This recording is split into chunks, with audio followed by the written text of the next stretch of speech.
1 Kings chapter 11 marks a turning point. King Solomon, once the gold standard of wisdom and leadership, is at his peak. He's built the temple, Israel is thriving, and the world admires him. But beneath the surface, cracks are forming. Solomon's strategy of marrying foreign women for political alliances directly violates God's command. God had warned, "Don't intermarry, or your heart will turn after other gods."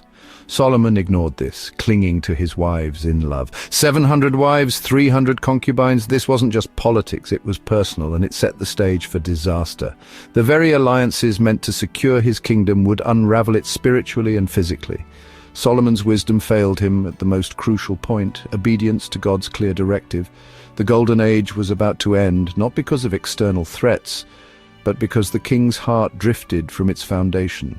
Mission drift had begun, and the consequences would be severe. The story isn't just about Solomon's success, but about how quickly it can all unravel when the core is compromised. The chapter opens not with celebration, but with warning. Solomon's heart, once devoted, is now divided. The seeds of decline are sown at the height of his power. The lesson: even the wisest can fall when they ignore the fundamentals. The stage is set for a dramatic downfall. Solomon's heart, once fully devoted to God, slowly drifts. His foreign wives turn him toward other gods. What began as small compromises becomes open idolatry. He builds shrines for Chemosh and Molech right in sight of God's temple. This isn't just appeasement, it's a full embrace of forbidden worship. Solomon tries to balance two worlds, but divided loyalty is unsustainable. God had appeared to him twice, warning him not to follow other gods, but Solomon ignores the command. Knowledge without obedience leads to disaster. Unlike David, who always returned to God, Solomon's heart simply drifts away. The result is a catastrophic failure of leadership. He leads the nation into spiritual compromise. The tragedy isn't just personal, it's national. The king's divided heart sets the whole kingdom on a path to ruin. The warning is clear: divided devotion leads to downfall. Solomon's choices bring swift consequences. God is angry and declares the kingdom will be torn away, not in Solomon's lifetime, but from his son.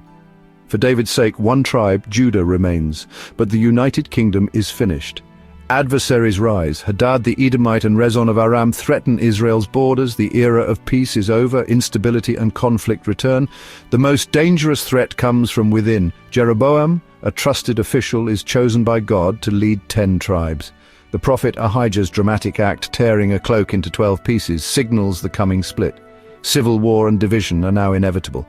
Solomon's personal failure fractures the nation for generations. The consequences are not just for him, but for all of Israel. The Golden Age ends in turmoil. Disobedience at the top brings disaster for everyone. The story shifts from unity to division. The cost of compromise is national and generational.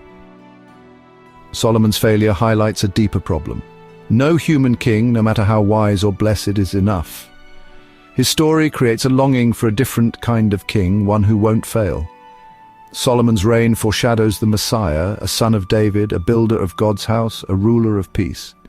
But where Solomon fell, Jesus would stand. Solomon's divided heart led to a divided kingdom. Jesus' perfect obedience brings unity and reconciliation. Solomon's temple was destroyed. Jesus offers a new, indestructible way to God. The cycle of failed kings points to the need for a flawless, eternal king. Only Christ fulfills what Solomon could not. The story's sadness makes the hope of Jesus essential. The need for a perfect king is clear. The lesson of 1 Kings 11 is clear. A divided heart leads to downfall, no matter how wise or blessed you are.